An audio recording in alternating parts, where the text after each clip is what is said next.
Honorable chef, Majesté,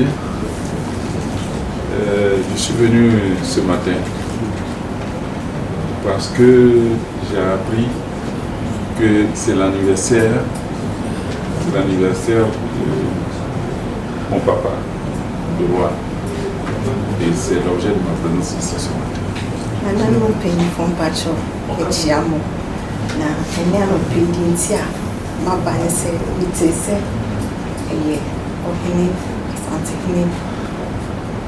A birthday, I would die. And I'm so you may Janity.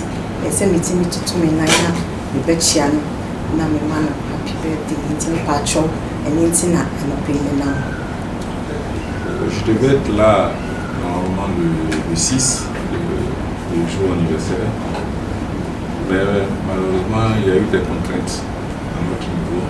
Donc je voudrais m'excuser pour ne pas avoir pu assister à son jour anniversaire. Saint Pacho, Nanka say on the 6th of May, Nana, Yena Wodan Kasan, and they sent Kaputini, Eba, but the Nam Yamaka Krabisi in the point to Miamba, and then Yamia Aduna would be a coiner, a man, and Yamia Queen as a Babel Chanit. Je voudrais profiter pour faire un témoignage. Yamia and Abdominas with Minia, a queen ya, or so dear dance Kakra. Ça fait cela 3 ans que je suis arrivé au Ghana. Si Yamia Adum, Maywe, and a bayan film and son, Yametina Bagana. Et quand je venais ici, je ne connaissais personne. C'est une prince Emra Orbana Onimobia. Et c'est vrai que je suis prince, mais je suis orphelin. Aussi, vous me papa yohini, et so, oye, et janka. Et notre travail d'ambassadeur est un peu complexe. La détienne c'est yes, you are appointed as an ambassador, yana ejumano, et yet dinkakra. Donc je voudrais demander à la Cour de s'associer à moi pour dire merci à Sa Majesté pour tout le travail qu'il a fait pour moi, pour pouvoir faire mon travail à moi. Timpa Cho, aussi, obesrem painful, and we shame Mohemina, send Kamoba Puano, no, they are the PSC, as the Cassia, Bemba, Santa said it, and moi, Cassia, or dear Puano, throughout a film and Saya, or Bidi Wahim, Ama, Mijumana, and remembering it, and then at this radio, Dima, and unknown painful, a shower. Donc en venant, on est venu avec un pain baoulé. Si ye ba nyamba yensa pine na obi bi kakra baoulé for ntuma special ntuma. Je ne sais pas si on peut remettre. Si on peut même c'est betimi ay presentation na.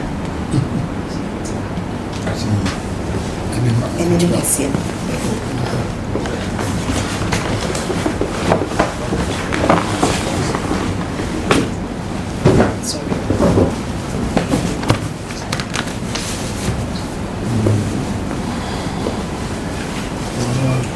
Habituellement, ce n'est pas une question qu'on nous donne.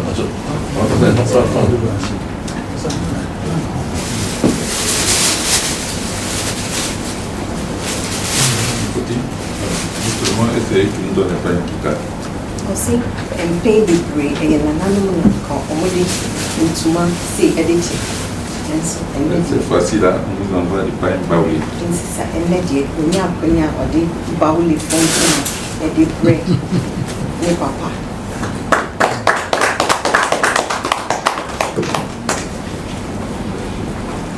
On a dit, c'est que le roi il est occupé. Je voudrais, par rapport au travail, avoir 1 minute.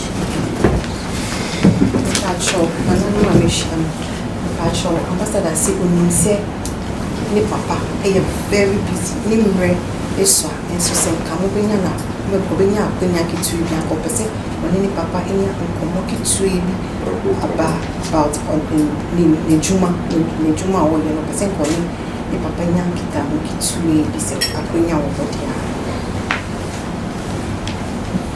so we said nana the obeba mo chia am of it say be mo chimpa o dem na de wasi asita ka se na mo nyina amwa won no wasi they say no dwuma di for tí mo sare no manage as one of by film some we pemu na se be no me o ma dwuma di na memre ama no they say wa no wasi ade nya no kwaso so what was papa so so the moon of fan chema we di na ko wa ma no no oba na so obedo wasi no si na me pade ma na Thomas and my Ghana man Côte d'Ivoire na madame group zone pipe is so mo be awie pe yo so that's that man dey now na madame group and that's a baby out there tuma so nkan be bawure tuma omo de kan for the check so no ko sa ko yo ba ko ye ni ba madame group si o de be che o na de na o da kai na so so that's a bit ba ko pe mana go so de fi o madame group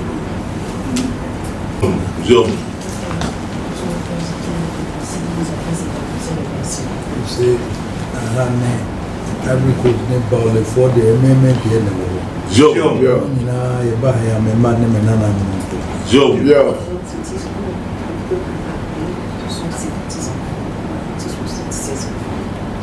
No so ba no what the go ni any die ne do mo ne ya betra say. Jo. Ici, vous avez démontré que vous les aimez et vous les honorez. Say wom say ba be si na ba ya na enso ba de bia so say hanso na ofre. Jo. C'est bien effectivement vous représentez la Côte d'Ivoire, mais depuis votre arrivée au Ghana ici, vous avez démontré que vous êtes un fils du peuple venu chaque fois de rendre visite et de saluer le Seigneur. Wa enso be mfie mi say menya nipa president Ouattara kran so aba ha say na say abesame. Jo. Depuis votre arrivée, il a eu l'occasion, le président Ouattara de présenter ses depuis votre arrivée. Nipa wo pi so free Ivory Coast aba wa ha wa na di omo ba. Jo. En personnalité qui sont venus de la Côte d'Ivoire, Ne nyina che edo ni mi ado abo yentem. Jo. Yeah. la relation, l'amour qui existe entre le Ghana et la Côte d'Ivoire. Ti e bomba ese ni Ivory Coast de mi ado no be jina ho sa da. Jo. Prière, et mon souhait, c'est que l'amitié qui existe entre la Côte d'Ivoire et le Ghana se poursuive. Ase ya ma me ba no president Ouattara ntese me se me chia no na me te ne ka che. Jo. Ce que vous adressez ces salutations à son fils, le président Ouattara, et dites-lui que ça fait longtemps qu'il a eu de ces nouvelles.